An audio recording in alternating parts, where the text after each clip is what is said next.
স্বরাষ্ট্রমন্ত্রী আসাদুজ্জামান খান কামাল বলেছেন, সাবেক আইজিপি বেনজিরের অপকর্মের দায় পুলিশ বাহিনী নেবে না, অর্থাৎ স্বরাষ্ট্র মন্ত্রণালয়ের এখানে কোনো দায় নেই এবং ওই মন্ত্রণালয়ের মন্ত্রী হিসেবে তিনি নিজেও এর জন্য দায়ী নন, অর্থাৎ সরকার কোনো দায় দায়িত্ব নেবে না। স্বরাষ্ট্রমন্ত্রী যখন বলছেন তখন নিশ্চয়ই জেনে বুঝেই বলছেন। সেক্ষেত্রে সাবেক আইজিপি বেনজিরের অপকর্মের দায় আমরা চাপাতে পারি চেঙ্গিস খানের উপরে, কিংবা সম্রাট আকবর অথবা লর্ড ক্লাইভের উপরে, অথবা উগান্ডার স্বরাষ্ট্র মন্ত্রণালয়ের জন্য দায়ী হতে পারে। হয়তোবা উগান্ডার স্বরাষ্ট্র মন্ত্রণালয়ই বেনজির আহমেদকে ডিএমপি কমিশনার কিংবা র্যাবের মহাপরিচালক অথবা শেষ পর্যন্ত পুলিশ প্রধান হিসেবে নিয়োগ দিয়েছিল। যদিও স্বরাষ্ট্রমন্ত্রী আসাদুজ্জামান খান কামাল নিজে এই মন্ত্রণালয়ের মন্ত্রী হবার পরও এই বেনজির আহমেদকে সর্বোচ্চ পুলিশ পদক বিপিএম কয়েক দফা দিয়েছে। এমনকি শুদ্ধাচার পুরস্কার দেওয়া হয়েছে বেনজির আহমেদকে, এবং এই পুরস্কারটাও দিয়েছে স্বরাষ্ট্র মন্ত্রণালয় যখন সেই মন্ত্রণালয়ের মন্ত্রী আসাদুজ্জামান খান কামাল। তিনি আরো বলেছেন, এই মুহূর্তে বেনজির কোথায় আছেন সেই ব্যাপারে তার কোনো ধারণা নেই, তিনি দেশ ছেড়ে গেছেন কিনা সেটা তিনি জানেন না। অথচ গত কয়েকদিন ধরেই গণমাধ্যমে প্রকাশিত হয়েছে 4 মে তিনি সপরিবারে দেশ ছেড়ে গেছেন। স্বরাষ্ট্রমন্ত্রী বলছেন তার কাছে তথ্য নেই, তাকে জেনে বলতে হবে। সাংবাদিকের প্রশ্ন করেছেন, তিনি বলেছেন তিনি এখনো জানেন না, সুতরাং তিনি এখন উত্তর দিতে পারবেন না, তিনি জেনে জানাবেন। তাহলে এই কয়েকদিনে স্বরাষ্ট্রমন্ত্রী কি করেছেন, কাজটা কি তার? যখন গণমাধ্যমে সংবাদ প্রকাশিত হলো যে 4 মে সপরিবারে বেনজির পালিয়েছে, সিঙ্গাপুরে গেছে, সিঙ্গাপুর এয়ারলাইন্সের কোন ফ্লাইটে গেছে, সবকিছু যখন গণমাধ্যমে এসছে, তখন জাস্ট ইমিগ্রেশনে তিনি যদি জানতে চাইতেন আসলেই কি বেনজির আহমেদ তার পরিবার নিয়ে সিঙ্গাপুরে গেছে, তাহলে সাথে সাথেই 1 মিনিটের মধ্যে তিনি সেই তথ্য পেয়ে যেতেন। তাহলে বেনজির এই ঘটনা কি স্বরাষ্ট্র মন্ত্রণালয়ের জন্য গুরুত্বপূর্ণ কিছু না, যে তিনি এটা জানার প্রয়োজন বোধ করেন নাই?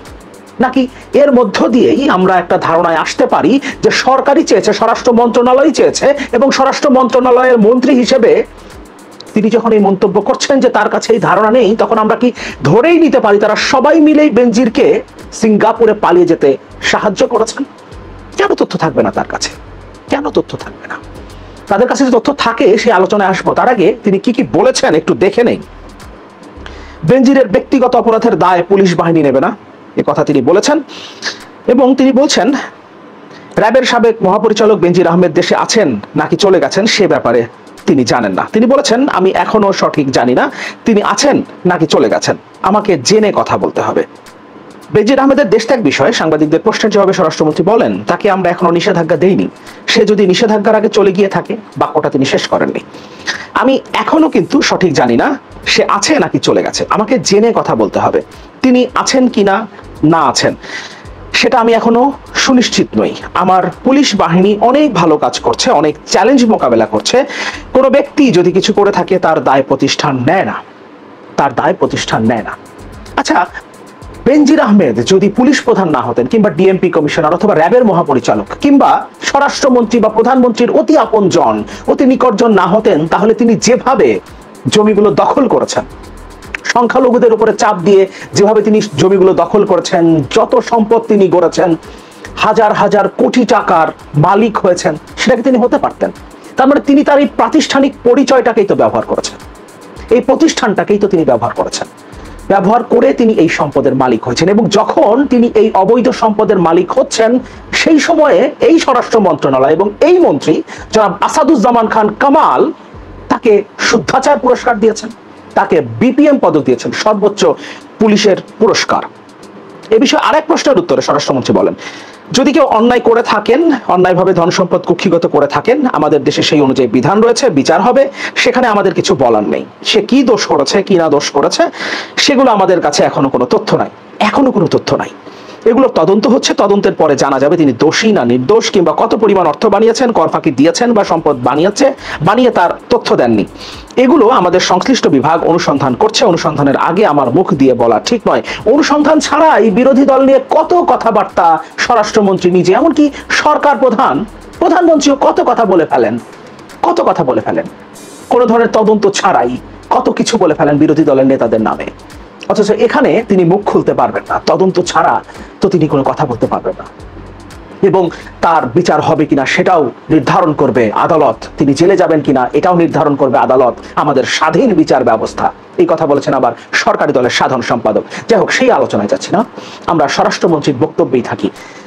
স্বরাষ্ট্রমন্ত্রী বলেছেন তার কাছে তথ্য নেই, কিন্তু তিনি এই তথ্যটা 1 মিনিটের মধ্যে পেতে পারতেন, কিন্তু তিনি এই তথ্যটা নেননি কিংবা তিনি জানেন। তার জানবার কথা, আসলে অজানা থাকবার কথা না। কারণ আমরা দেখেছি 28 অক্টোবরের আগে এই যে নির্বাচন গেল কয়েকদিন আগে, 2024 সালের 7 জানুয়ারি নির্বাচনের সার্কাস, তার আগে 28 অক্টোবরের পর বিরোধী দলের নেতাদেরকে যেভাবে গ্রেফতার করা হয়েছে, সবাই কিন্তু তার বাড়ি থেকে গ্রেফতার করা হয়নি, কাউকে কাউকে তাদের আত্মীয়ের বাড়ি থেকে গ্রেফতার করা হয়েছে। সেই তথ্য তাদের কাছে চলে এসছে, কিন্তু বেনজির আছে কিনা, যাকে নিয়ে তদন্ত চলছে, 3 সদস্যের কমিটি গঠন করেছে দুদক, 23 এপ্রিল তিনি চৌঠাবে দেশ ছেড়ে পালিয়ে গেছেন এবং এখন পর্যন্ত জুন মাসে এসেও স্বরাষ্ট্রমন্ত্রীর কাছে সেই তথ্য নাই, 1 মাস পার হয়ে যাবার পরে। কেন? অবশ্যই তথ্য আছে, আমরা ধরে নিতে পারি তথ্য আছে। 2015 সালে মাহমুদুর রহমান মান্নাকে গ্রেফতার করা হয়েছিল তার এক আত্মীয়ের বাসা থেকে রাত 3টার সময় তাকে গ্রেফতার করা হয়েছে তার এক আত্মীয়ের বাসা থেকে, অর্থাৎ তিনি তার নিজের বাসায় ছিলেন না। এবং তাকে গ্রেফতার করা হতে পারে এটা জেনে তিনি বেশ কয়েকটা বাসা পরিবর্তন করে শেষ পর্যন্ত তার এক আত্মীয়ের বাসায় বনানীতে থাকার সিদ্ধান্ত নিয়েছিলেন। সেখানে গিয়ে তাকে গ্রেফতার করা হয়, যদিও গ্রেফতার করা হয়নি, প্রথমে তাকে গুম করা হয়, তারপর 22 ঘন্টা পর তাকে গ্রেফতার দেখানো হয়েছিল, প্রথমে তাকে গুম করা হয়। তাহলে এই তথ্যগুলো আপনারা 1 মিনিটের মধ্যে, 1 নিমিষের মধ্যে পেয়ে যান। মাহমুদুর মান্নার কথা বলছিলাম, তারপর তাকে 22 মাস, প্রায় 2 বছর কারাভোগ করতে হয়েছে, অথচ সেই মামলায় এখন পর্যন্ত চার্জশিট পর্যন্ত দেওয়া হয়নি, অর্থাৎ কোনো অভিযোগ গঠন করতে পারেনি, অথচ তাকে 2 বছর জেল খাটতে হয়েছে। আর ওবায়দুল কাদের এখন বলছেন আদালত চাইলে, আদালত যদি মনে করে বেনজিরকে জেলে যেতে হবে তাহলে তিনি জেলে যাবেন, আদারওয়াইজ তিনি জেলে যাবেন না। এখন আসি স্বরাষ্ট্রমন্ত্রী কিংবা স্বরাষ্ট্র মন্ত্রণালয় আসলে কিভাবে বেনজিরকে সাহায্য করেছে, তিনি যে সম্পদের পাহাড় গড়েছেন সেই সম্পদের পাহাড় গড়তে। আমরা এই জায়গাটা একটু দেখি। পুলিশ সদর দপ্তর সূত্রে জানা গেছে 2011, 2012, 2014, 16 এবং 19 সালে বাহিনীতে সাহসী ভূমিকা, জঙ্গিবাদ বিরোধী অভিযান, রাজনৈতিক সহিংসতা প্রতিরোধ এবং 11 জাতীয় সংসদ নির্বাচনে অবদানের জন্য বিপিএম পুরস্কার পান বেনজির। 11 জাতীয় সংসদ নির্বাচনে তার অবদান কি ছিল সেটা নতুন করে বলবার কিছু নেই। এবং রাজনৈতিক সহিংসতা প্রতিরোধ বলতে যে বিরোধী দলের উপরে দমন পীড়ন তাকেই বোঝায় সেটা আমরা জানি। এবং 2011-12 কথা বাদ দিলাম, 2014, 2016 এবং 2019 সালে যখন বিপিএম পুরস্কারে পুরস্কৃত করা হয় বেনজিরকে, তখন স্বরাষ্ট্র মন্ত্রণালয়ের দায়িত্বে ছিলেন, মন্ত্রী হিসেবে দায়িত্বে ছিলেন আসাদুজ্জামান খান কামাল, এবং তার মন্ত্রণালয়ের অধীনস্থ পুলিশ বাহিনী তাকে সর্বোচ্চ পুলিশ পদকে ভূষিত করেছে। স্বরাষ্ট্র মন্ত্রণালয়ের জননিরাপত্তা বিভাগ থেকে 2020-21 সালে তাকে শুদ্ধাচার পুরস্কার দেয়, অথচ দুদকের তথ্য অনুযায়ী তিনি ও তার পরিবার 2020 ও 2021 সালে প্রায় 87.9 একর জমি কিনেছিলেন। যে বছর তাকে শুদ্ধাচার পুরস্কার দিচ্ছে স্বরাষ্ট্র মন্ত্রণালয়, অর্থাৎ আসাদুজ্জামান খান কামালের মন্ত্রণালয়, যিনি এখন দায়িত্ব অস্বীকার করছেন। পুলিশ বাহিনীর কোনো দায় নেই, তার মানে স্বরাষ্ট্র মন্ত্রণালয়ের কোনো দায় নেই, এবং মন্ত্রী হিসেবে তার কোনো দায় নেই। এবং আমরা যে কারণে ধরে নিলাম নিশ্চয়ই দায় লর্ড ক্লাইভ কিংবা চেঙ্গিস খানের অথবা উগান্ডার স্বরাষ্ট্র মন্ত্রণালয়ের, তিনি কিন্তু দায় এড়িয়ে যাচ্ছেন এখন, কিন্তু তিনি কিন্তু পুরস্কারে ভূষিত করেছিলেন, শুদ্ধাচার পুরস্কার দিয়েছিলেন, এবং এটা স্বরাষ্ট্র মন্ত্রণালয়ের জননিরাপত্তা বিভাগ থেকে। এবং স্বরাষ্ট্র মন্ত্রণালয়ের অধীনস্থ পুলিশ বাহিনী তাকে 5 বার বিপিএম পুরস্কারে পুরস্কৃত করেছে, এবং তার মধ্যে 3 বার যখন স্বরাষ্ট্রমন্ত্রীর দায়িত্ব পালন করছেন আসাদুজ্জামান খান কামাল। তার মানে এই সব কিছুই আসলে একটার সাথে সংযুক্ত।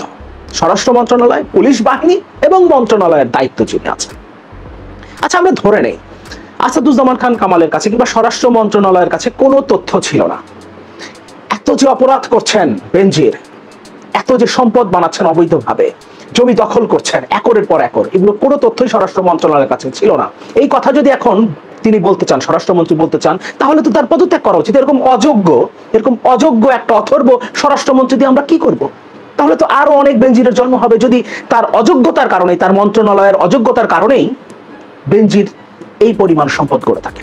আরেকটা হতে পারে, আমরা বিশ্বাস করি না তিনি এত অযোগ্য, স্বরাষ্ট্র মন্ত্রণালয় এত অযোগ্য, কারণ আমরা দেখি বিরোধীদের দমন করার ক্ষেত্রে তারা অনেক যোগ্যতার পরিচয় দেন। তার মানে তারা অযোগ্য কিংবা স্বরাষ্ট্রমন্ত্রী অযোগ্য সেটা আমরা বিশ্বাস করতে চাই না। তাহলে আমরা ধরে নেই এই সব তথ্য স্বরাষ্ট্র মন্ত্রণালয়ের কাছে ছিল, স্বরাষ্ট্রমন্ত্রীর কাছে ছিল, কিন্তু তারপরেও বেনজিরের ব্যাপারে কোনো ব্যবস্থা তো নাই, বরং বিপিএম পুরস্কার দেওয়া হয়েছে, শুদ্ধাচার পুরস্কার দেওয়া হয়েছে। যদি সেটা হয়ে থাকে তাহলে এর দায় স্বরাষ্ট্র মন্ত্রণালয় নেবে না, পুলিশ বাহিনী নেবে না, কিংবা স্বরাষ্ট্রমন্ত্রী নেবেন না? বরং আমাদের তো মনে হবার কথা, এবং বাস্তবতা এটাই, বেনজিরের এই অপকর্মের দায় পুরোপুরিভাবে সরকারের, এবং যদি স্পেসিফিক ভাবে কোনো মন্ত্রণালয়ের কথা বলা হয় তাহলে সেটা স্বরাষ্ট্র মন্ত্রণালয়, এবং যদি আরো স্পেসিফিক ভাবে বলি তাহলে এর দায় স্বরাষ্ট্রমন্ত্রী আসাদুজ্জামান খান কামালের, যিনি 2014 সালের পর থেকে এখন পর্যন্ত স্বরাষ্ট্র মন্ত্রণালয়ে দায়িত্ব পালন করছেন।